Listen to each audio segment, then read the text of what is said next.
Angel ministries അവതരിപ്പിക്കുന്നു ജീവമാർഗം.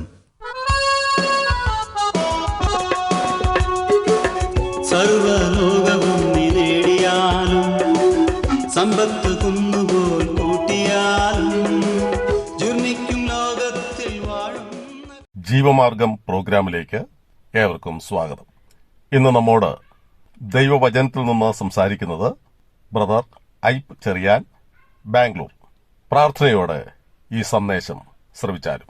സംഖ്യാപുസ്തകം 14 അധ്യായമാണ് നമ്മൾ ഇന്ന് ചിന്തിക്കുന്നത്. ചില ആളുകൾ കാര്യങ്ങൾ ചെയ്യുന്നത് മറ്റുള്ളവർ അതിനെക്കുറിച്ച് എന്ത് ചിന്തിക്കും എന്ന് വിചാരിച്ചുകൊണ്ടാണ്. വേറെ ചിലർ എനിക്കിതിനെക്കുറിച്ച് എന്ത് തോന്നുന്നു എന്ന് ചിന്തിച്ചുകൊണ്ടാണ് കാര്യങ്ങൾ ചെയ്യുന്നത്.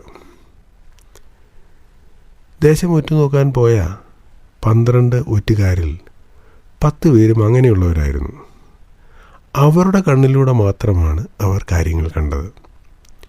എന്നാൽ ദേശം ഒറ്റുനോക്കാൻ പോയ യോശുവയും കാലേബും കാര്യങ്ങളെ ദൈവം എങ്ങനെ കാണുന്നു എന്ന നിലയിലാണ് വീക്ഷിച്ചത്. അതിൻ്റെ വ്യത്യാസം അവരുടെ പ്രതികരണങ്ങളിൽ ഉണ്ടായിരുന്നു. എന്നാൽ മോശം വാർത്ത കൊണ്ടുവന്നവരുടെ വാക്കുകളാണ് ജനം വിശ്വസിച്ചത്.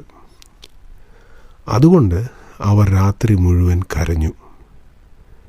നേരം വെളുത്തപ്പോൾ അവർ അവരുടെ നേതാക്കളായ മോശയ്ക്കും അഹരോനും നേരെ തിരിഞ്ഞു.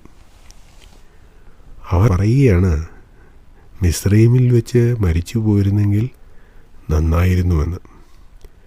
അതേതായാലും ഇനി സംഭവിക്കില്ല, മിസ്രൈമിൽ നിന്ന് പോന്നല്ലോ. പിന്നെ അവർ പറയുന്നത്, വാളാൽ വീഴേണ്ടതിന് യഹോവ ഞങ്ങളെ ആ ദേശത്തേക്ക് കൊണ്ടുപോകുന്നത് എന്തിന്? ഇവരെ ആ ദേശത്തേക്ക് കൊണ്ടുപോകേണ്ട എന്ന് ആദ്യം പറഞ്ഞത് അവർ തന്നെയാണ്. അവർ പറയുന്നത്, ഞങ്ങൾ ആ നാട്ടിൽ ചെന്നാൽ ഞങ്ങൾ കൊല്ലപ്പെടും, ഞങ്ങളുടെ ഭാര്യമാരും മക്കളും കൊള്ളയായി പോകും, അതുകൊണ്ട് അങ്ങോട്ട് പോകണ്ട എന്ന് അവർ തന്നെ പറഞ്ഞു. അവർ പറഞ്ഞ വാക്കുകൾക്ക് അവർ തന്നെ വില കൊടുക്കേണ്ടി വന്നു എന്ന് നമുക്കറിയാം. എന്നിട്ട് അവർ പറയുന്നു, മിസ്രൈമിലേക്ക് മടങ്ങിപ്പോവുകയല്ലേ നല്ലത്. ഒന്ന് ഓർത്തു നോക്കണമേ, എന്തൊരു നന്ദിയില്ലാത്ത വാക്കുകളാണ് അവർ പറയുന്നത്. അവർ മിസ്രൈമിൽ കിടന്ന് ദൈവത്തോട് നിലവിളിച്ചത് കേട്ട് ദൈവത്തിന് കരുണ തോന്നി അവരെ അവിടെ നിന്ന് കൊണ്ടുവന്നതാണ്. ഇപ്പോൾ അവർ പറയുന്നു, മിസ്രൈമിലേക്ക് പോവുകയായിരുന്നു നല്ലതെന്ന്. ഇതുവരെ അവർക്ക് യാതൊരു ബുദ്ധിമുട്ടും ഉണ്ടായിട്ടില്ല. എന്നിട്ടും അവർ പറയുന്നത് മിസ്രൈമിലേക്ക് മടങ്ങിപ്പോകാമെന്ന്. 4-ാം വാക്യത്തിൽ അവർ പറയുകയാണ്, ഒരു തലവനെ നിശ്ചയിച്ച് മിസ്രൈമിലേക്ക് മടങ്ങിപ്പോകാൻ ഒരു തലവൻ വേണം. കാരണം ഇങ്ങോട്ട് വന്നപ്പോൾ മോശ അവരുടെ തലവനായിരുന്നല്ലോ. അതുപോലെ ഒരാൾ തിരിച്ചു പോകാൻ വേണം എന്നാണ് അവർ പറയുന്നത്. ഒരുപക്ഷെ ചില ആളുകൾക്ക് നേതൃമോഹം ഉണ്ടായിരുന്നിരിക്കും. അതുകൊണ്ടാണ് അവർ അങ്ങനെ ഒരു ഐഡിയ പറഞ്ഞത്. ഞാൻ നേതാവാകാം, എൻ്റെ നേതൃത്വത്തിൽ മടങ്ങിപ്പോകാം, പക്ഷേ തിരിച്ചു പോകുമ്പോൾ ചെങ്കടൽ എങ്ങനെ കടക്കും എന്ന് അവർ ചിന്തിച്ചില്ല. ഒരുപക്ഷെ വട്ടം നടന്നു പോകുമായിരിക്കും, എങ്കിലും ചെങ്കടൽ കടന്നേ പറ്റൂ. അതിനെക്കുറിച്ച് അവർ ചിന്തിക്കുന്നില്ല. ഇവർ ഇങ്ങനെയൊക്കെ തമ്മിൽ പറഞ്ഞപ്പോൾ മോശയും അഹരോനും അവരുടെ മുമ്പാകെ കവിണ്ണു വീണു. അതായിരുന്നു ആത്മീക നേതാക്കൾ ആയ മോശയുടെയും അഹരോൻ്റെയും പ്രതികരണം. അവരും കാര്യങ്ങൾ ദൈവത്തിൻ്റെ കണ്ണിലൂടെയാണ് കണ്ടത്. അവർ അവരുടെ മുമ്പാകെ കവിണ്ണു വീണു. ഇവരുടെ അവിശ്വാസം മൂലം ഇവർ പറയുന്ന വാക്കുകൾ എത്ര അപകടകരമാണെന്ന് അവർക്ക് മനസ്സിലായി. അതാണ് ആത്മീയ നേതൃത്വത്തിൻ്റെ ഗുണം. ആളുകൾ വഴിതെറ്റിപ്പോകുമ്പോൾ, അവർ അവിശ്വാസത്തിൻ്റെ വാക്കുകൾ പറയുമ്പോൾ അതിൻ്റെ അപകടം മനസ്സിലാകാൻ ആത്മീയ നേതൃത്വത്തിന് കഴിയണം. മോശയുടെയും അഹരോൻ്റെയും കൂടെ യോശുവയും കാലേബും പ്രതികരിച്ചു. അവരുടെ പ്രതികരണം വസ്ത്രം കീറിക്കൊണ്ടായിരുന്നു. അവർ വസ്ത്രം കീറിയെന്ന് മാത്രമല്ല, അവർ ജനത്തോട് സംസാരിച്ചു. മോശയും അഹരോനും ഒന്നും പറഞ്ഞില്ല, കവിണ്ണു വീണതേ ഉള്ളൂ. ഇവർ പറഞ്ഞു, ദൈവം നമ്മെ സഹായിക്കുകയാണെങ്കിൽ നമുക്ക് തീർച്ചയായും ഈ ദേശം ലഭിക്കും. ദൈവത്തോട് മത്സരിക്കുക മാത്രമരുത്. ഇതാണ് അവർ പറഞ്ഞത്. ആ ദേശത്തിലെ ജനത്തെ ഭയപ്പെടരുത്, ദൈവത്തോട് മത്സരിക്കരുത്. അവർ നമുക്കിരയാണ്. യഹോവ നമ്മോട് കൂടെ ഉള്ളതുകൊണ്ട് അവരെ ഭയപ്പെടരുത് എന്നിവർ പറഞ്ഞപ്പോൾ ജനത്തിൻ്റെ പ്രതികരണമാണ് 10-ാം വാക്യത്തിൽ കാണുന്നത്. എന്നാറേ അവരെ കല്ലെറിയണം എന്ന് സഭയെല്ലാം പറഞ്ഞു. ഈ ലോകത്തിൽ അനേക ആളുകൾ ദൈവവിശ്വാസികളെ ഭീരുക്കളെന്ന് വിളിക്കാറുണ്ട്. അവർക്ക് തന്നെ നിൽക്കാൻ കേൾപ്പില്ല, അതുകൊണ്ടാണ് അവർ ദൈവത്തിൽ ആശ്രയിക്കുന്നതെന്ന്. ഇതുപോലെ ശുദ്ധ അബദ്ധമില്ല. കാരണം ദൈവത്തിൽ ശരിയായി വിശ്വസിക്കുന്ന ആളുകൾ ധീരന്മാരാണ്. തെളിവ് ഞാൻ പറയാം.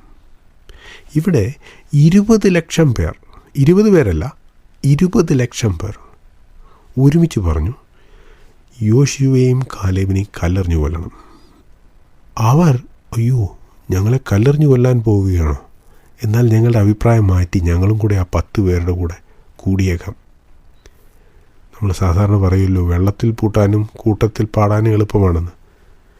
ഒരു സ്റ്റാൻഡ് എടുക്കണ്ട, അവരുടെ കൂടെ കൂടിയേക്കാം എന്ന് കൊല്ലുമെന്ന് പറഞ്ഞിട്ടും യോശുവയും കാലേബും പറഞ്ഞില്ല.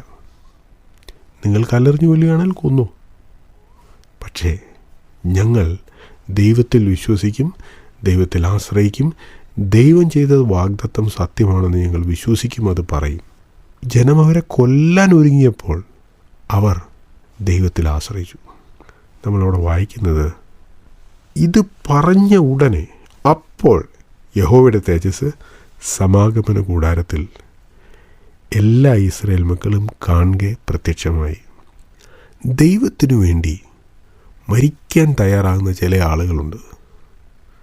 എന്ത് വില കൊടുത്താലും ദൈവത്തിനു വേണ്ടി നിൽക്കും എന്ന് തീരുമാനിക്കുന്ന ആളുകൾ. വെറുതെ പറയുകയല്ല, അങ്ങനെ ഒരു അവസരം വരുമ്പോൾ അവരത് തെളിയിക്കും. അങ്ങനെയുള്ള ആളുകളെ ദൈവം വിടുവിക്കുന്നത് ദൈവവചനത്തിൽ പലയിടത്തും കാണാം. നമുക്കറിയാമല്ലോ, ദാനിയേലിൻ്റെ സുഹൃത്തുക്കളായിരുന്ന ശദ്രക്ക്, മേശക്ക്, അബേദനഗോ അവരെ തീയിലെടുത്തിട്ടപ്പോഴാണ് ദൈവം അവരെ സഹായിച്ചത്. ഇവിടെ 20 ലക്ഷം പേർ അവരെ കല്ലെറിഞ്ഞു കൊല്ലുമെന്ന സ്ഥിതി വന്നപ്പോൾ ഉടനെ ദൈവം പ്രത്യക്ഷപ്പെട്ടു. തന്നിൽ വിശ്വസിക്കുന്നവർക്ക് വേണ്ടി വീര്യം പ്രവർത്തിക്കുന്നവനാണ് ദൈവം. പക്ഷേ അങ്ങനെ ദൈവത്തിൽ വിശ്വസിക്കുന്ന ആളുകൾ യോശുവയെയും കാലേബിനെയും പോലെ മൈനോറിറ്റിയാണ്, ചുരുക്കമാണ്. ഈ സന്ദേശം ശ്രദ്ധിച്ച എല്ലാ പ്രിയപ്പെട്ടവർക്കും കർത്തൃനാമത്തിൽ നന്ദി. ബൈബിൾ കറസ്പോണ്ടൻസ് കോഴ്സിൽ ചേർന്ന് പഠിക്കുവാൻ ആഗ്രഹിക്കുന്നവർ മേൽവിലാസം അയച്ചു തന്നാലും പ്രാർത്ഥനാ വിഷയങ്ങളും അറിയിക്കുമല്ലോ.